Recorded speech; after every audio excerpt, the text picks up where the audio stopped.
Salut tout le monde, salut les Monégasques. Bon, on va essayer de faire un débrief rapide parce que, comme vous le savez, ce soir c'était la demi-finale de la Coupe de la Ligue et Monaco est éliminé. Monaco est éliminé au tir au but. On n'était pas très loin de l'exploit, malgré un scénario de match un peu foufou. On est passé un petit peu par toutes les émotions ce soir et voilà, le scénario s'est terminé par un coup de grâce, c'est-à-dire l'élimination. On voulait y aller. Je pense que vu le contexte actuel, vu la saison catastrophique et vu l'ambiance délétère qu'il y a depuis de nombreux mois, ce soir on avait la chance d'avoir un petit rayon de soleil qui était la finale de la Coupe de la Ligue pour aller chercher l'Europe. Et là, ce soir, l'Europe est terminée. Donc ça veut dire que Monaco ne sera pas en Coupe d'Europe l'année prochaine, c'est officiel. Alors certains diront qu'on ne la mérite pas. Oui, on ne la mérite pas. Mais voilà, on pouvait espérer y aller quand même et puis espérer des jours meilleurs par rapport à ce qui arrive cette année et puis par rapport à l'année prochaine. Monaco est un club qui se doit d'être en Europe et Monaco n'y sera pas. Voilà, c'est un vrai coup de grâce, c'est-à-dire que la saison est tellement difficile, est tellement noire, est tellement catastrophique, c'est la crise totale, et même ça, on n'y arrive pas. On était à ça, hein. On va essayer de parler un petit peu du match rapidement, mais ce soir, on avait donc le retour de Jardim qui avait... après Dijon, repris les rênes et qui se retrouvait donc avec un groupe assez amoindri parce qu'il y avait encore pas mal de blessés et il y avait Falcao qui était suspendu. Donc ce soir, on jouait sans Falcao et en plus, Sylla, à la dernière minute, s'est retrouvé blessé et n'a pas pu reprendre son poste devant. Donc du coup, il a rappelé un jeune qui s'appelle Guano, qui n'a pas joué ce soir, mais il avait réussi à concocter une équipe assez originale, assez folle. Pas forcément dans le dispositif, mais dans le choix et le placement de certains joueurs. On avait une sorte de 4-2-3-1 un peu bizarroïde avec Subasic dans les buts, Glick et Badiachil dans l'axe. Sur les côtés, on avait Henrich à droite et Ballo-Touré à gauche. Et au milieu de terrain, on avait vainqueur à côté de Jemerson. Jemerson qui s'est retrouvé plus dans la défense, mais au milieu de terrain, c'est-à-dire en sentinelle. Assez original. Donc on connaît Jardim qui l'avait fait avec Fabinho, hein, qui avait commencé arrière droit et puis qui s'était retrouvé milieu de terrain. Et là, Jemerson s'est retrouvé milieu de terrain à côté de vainqueur. En milieu de terrain, on avait Golovin et Rony Lopez un petit peu écartés, avec Fabregas qui jouait assez haut, beaucoup plus haut au milieu de terrain, et Gelson Martins, la nouvelle recrue portugaise, qui lui jouait devant. Voilà, donc on avait une équipe assez expérimentale, mais plutôt costaud, on a vu dans le match. Le résumé, on va le faire vite. Hein. On va le faire vite parce que j'ai noté les occasions. Hein. À la 14e minute, on a vainqueur qui était expulsé. Donc on se retrouve à 10. Donc là, on retrouve le scénario du Monaco 2018-2019 qui commence très très mal avec une expulsion. Voilà, à chaque match, on prend un rouge. Maintenant, quand c'est Panaldo, c'est vainqueur. C'est chiant. La VAR ne va pas en notre faveur. Et bon, certes, la faute est assez dangereuse. Il lui prend la cheville. Pardon, hein, mais au Paris Saint-Germain, on a Niang qui fracasse la cheville de Kerrer, qui prend un jaune. Et là, il fait la même chose, il prend un rouge. Voilà. Moi, je ne comprends plus rien aux règles du foot et aux décisions arbitrales. Donc bref, vainqueur prend un rouge. Et puis derrière, finalement, on se dit qu'on va s'écrouler et ça se passe bien. C'est-à-dire que la première mi-temps se passe bien, on arrive à jouer les contres, on arrive à créer des occasions et on marque par 2 fois à la 18e et à la 24e minute. Rony Lopez qui marque un but sensationnel et Golovin derrière qui met aussi une super frappe avec quasiment 2 passes décisives de Gelson Martins. Et à la 35e minute, on a une occasion Gagampès Subasic qui bute sur Mendy. Et on arrive à la mi-temps, 2-0 pour Monaco, réduit à 10. Voilà, c'est magnifique. C'est magnifique, mais on se dit qu'en deuxième mi-temps, ça va être un petit peu plus dur et qu'il faut tenir sérieusement, physiquement et mentalement. Et la deuxième mi-temps commence très très mal, c'est-à-dire que c'est pas très surprenant. C'est-à-dire que Monaco fait une erreur défensive tout de suite sur l'engagement.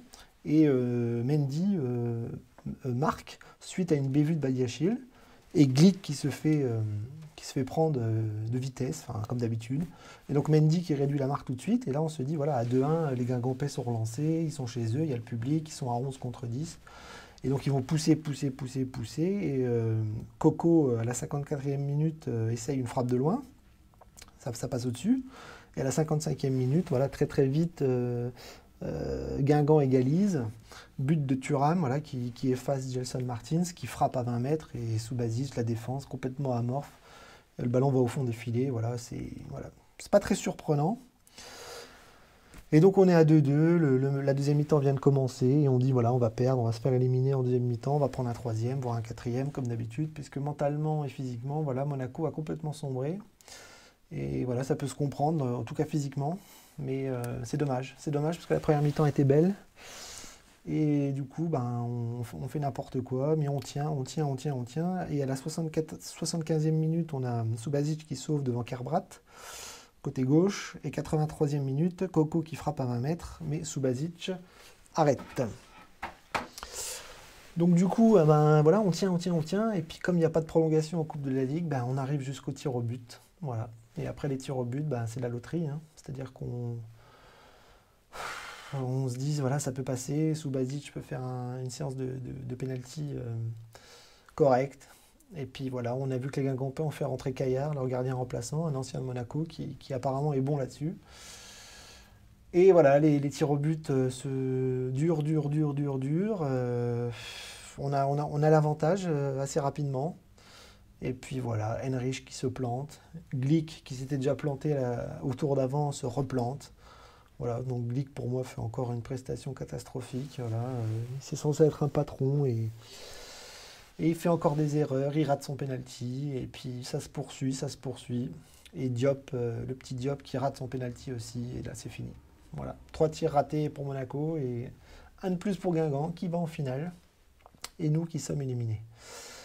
Donc on va pas faire un débrief plus long, hein, juste pour dire que ça fait mal. C'est-à-dire que là c'est encore un coup de poignard dans le dos dans cette saison qui est très difficile. Très difficile. L'absence d'Europe va être extrêmement dure à vivre l'année prochaine si on reste en Ligue 1. J'espère qu'on le sera. Mais voilà, un Monaco absent des Coupes d'Europe, ça va être une saison bien triste. Mais bon, on n'y est pas. Ça veut dire qu'on ne le mérite pas. Mais ça fait mal. Ça fait mal parce qu'en tant que supporter, on a toujours un petit espoir d'y aller. Et voilà, on n'y est pas. On n'y est plus. Voilà. L'année prochaine, on aura une saison, on espère, normale en Ligue 1. Enfin bref, tout ça pour vous dire que rapidement, on peut parler des joueurs. On va pas les prendre un par un, on va pas mettre des notes. Hein, de toute façon, c'est trop douloureux ce soir. Là, je fais le débrief juste après le match, donc j'ai encore mal au ventre. Subasic, moyen, il a fait des arrêts, il a fait des erreurs, il est encore un peu lent sur sa ligne, compliqué. La défense, voilà, Glick qui pèse 300 kg et qui a du mal encore sur certaines courses, et c'est très compliqué pour lui. Alors je sais qu'on cherche un défenseur central au mercato, peut-être Miranda, peut-être Cahill, peut-être un autre, je sais pas. En tout cas, j'ai l'impression qu'on cherche parce qu'on galère. Alors peut-être qu'ils ne viendront pas, il reste 2 jours de mercato, ils ne viendront peut-être pas, mais ça serait bien qu'on ait un DC un peu plus costaud et un peu plus solide, parce que Glick, ça n'avance plus. Badiachil a fait des erreurs aussi, il a fait son match aussi. Hein, c'est un joueur important pour nous en ce moment. Mais voilà, on ne va pas analyser tous les joueurs. Hein. Henrich, un petit peu transparent, même si grosse activité. Ballo-Touré, très grosse activité aussi. Hein. Je pense qu'il nous fait du bien par rapport à des Serrano, à des Radji ou à des Bareka, qui va sûrement partir. Et milieu de terrain, vainqueur, voilà, vainqueur qui se prend un rouge, on ne l'a pas assez vu. Je pensais qu'il nous ferait du bien. Je ne pensais pas qu'il ferait une faute comme ça, aussi bête. Voilà, on va sûrement pas le voir pendant quelques matchs, encore une fois. Et puis Jemerson qui a fait un bon match, voilà, bizarrement, pas du tout à son poste, hein, mais qui jouait milieu, sentinelle, et qui a fini avec des crampes, il s'est dépouillé. Et ça fait plaisir de le voir moins derrière, faire moins de boulettes, et puis du coup se trouver un nouveau rôle dans l'équipe. Voilà, une petite trouvaille de Jardim. Fabregas, oui, voilà, il a fait tout le match, hein, il a été pas mal aussi, hein, il a été beaucoup devant au début et puis beaucoup derrière après. Donc voilà, voilà, joueur d'expérience, il a fait le taf. Voilà, c'est un joueur qui va nous faire du bien. Golovin aussi s'est beaucoup battu. Voilà, physiquement, il était dans le dur avant. Là, il essaye de se donner un maximum. Je pense que le temps était bon pour lui avec la neige et le froid. Mais voilà, il s'est battu, il s'est battu. Voilà, il n'est encore pas à 100%. C'est un peu compliqué. Mais voilà, une grosse activité défensive et je pense que Jardim va réussir à l'utiliser correctement. Ronny Lopez, pareil, hein, grosse activité, il marquait un but magnifique, voilà, il faut qu'il revienne lui aussi. Et puis on va parler de Gelson Martins, parce que Gelson Martins c'était la nouveauté du soir, et je pense que c'est une très très très bonne pioche, il a été très très bon. Très grosse activité, grosse vivacité, très rapide, propre dans les pieds, passe décisive sur le premier but, le deuxième but, enfin il était partout. Et je pense que c'est une très très très bonne pioche pour le maintien. Le mercato n'est pas fini et on va encore avoir des petites surprises là dans les 2 jours qui viennent. Mais Gelson Martins, voilà. Pour l'opération maintien, je pense que si ça doit passer par un joueur, ça passera par des joueurs comme lui. Et donc merci aux dirigeants de l'avoir ramené. Voilà, c'est tout. Les remplaçants, Thuram, Diop et Sidibé, pas grand chose à dire. Ils sont rentrés assez tardivement. Mais bon, c'était tellement la guerre et la galère en deuxième mi-temps que bon, on a plus vu des joueurs à vocation défensive qu'offensive. Donc c'est difficile de juger les entrées. Voilà, on va s'arrêter là. Je suis très très triste. Très très triste de cette saison. La Coupe de France c'est terminé. La Coupe de la Ligue c'est fini. L'Europe, c'est très très loin, c'est très très très loin. Ça va encore être très très loin dans le futur parce qu'on n'est pas près de le revoir. Et voilà, il reste le championnat. Le championnat qui est l'objectif numéro 1, hein, de se sauver.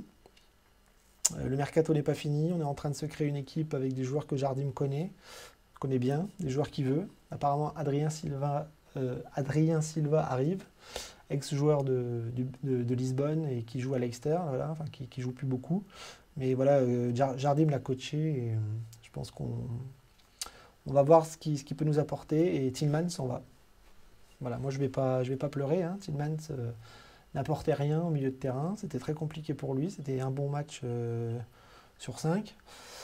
Donc moi je ne suis pas mécontent du départ de Tillmans et je suis curieux de voir ce que va donner Adrien Silva dans un contexte pareil à Monaco. Devant on attend. Carlos Vinicius devait arriver et finalement apparemment Jardim n'en veut pas. Hein, on n'a pas de nouvelles. On avait les photos, mais on n'a plus de nouvelles. Donc peut-être que jeudi on va avoir dans le panic buy je sais pas, Kalinic, Michy Batshuayi, un autre, j'en sais rien. Mais en tout cas on attend un attaquant et peut-être un défenseur central comme je vous ai dit tout à l'heure. Voilà les copains, on va se quitter là. Je suis très très triste, hein. J'ai très très mal au ventre, j'en ai marre. J'avais envie de voir Monaco en Europe. Je sais, on ne le mérite pas. On n'a pas à y être l'année prochaine parce qu'on fait une saison catastrophique. Mais tant qu'il y avait des matchs et il y avait de l'espoir. Et là, se faire éliminer au tir au but, c'est terrible. Voilà, donc je vous laisse sur ces bonnes paroles. Je vous le dis à ce week-end. Voilà, là, retour à la besogne, retour à la guérilla et retour voilà, à des matchs qui on l'espère, seront positifs et avec des points. Parce que maintenant, c'est fini, on n'a plus le temps. Voilà, le mercato se termine, on a recréé une équipe. Jardim est revenu, maintenant c'est fini, il faut gagner. Parce que ce soir, on a vu des valeurs, hein. On a vu des bonnes valeurs. On a vu une belle première mi-temps et on a vu des valeurs quand même de combativité, d'envie, avec quand même les lacunes qui restaient. Donc voilà, il va falloir se baser sur ça pour l'objectif numéro 1 qui est le maintien. Allez, Dagi Mounigou, à ce week-end contre Toulouse.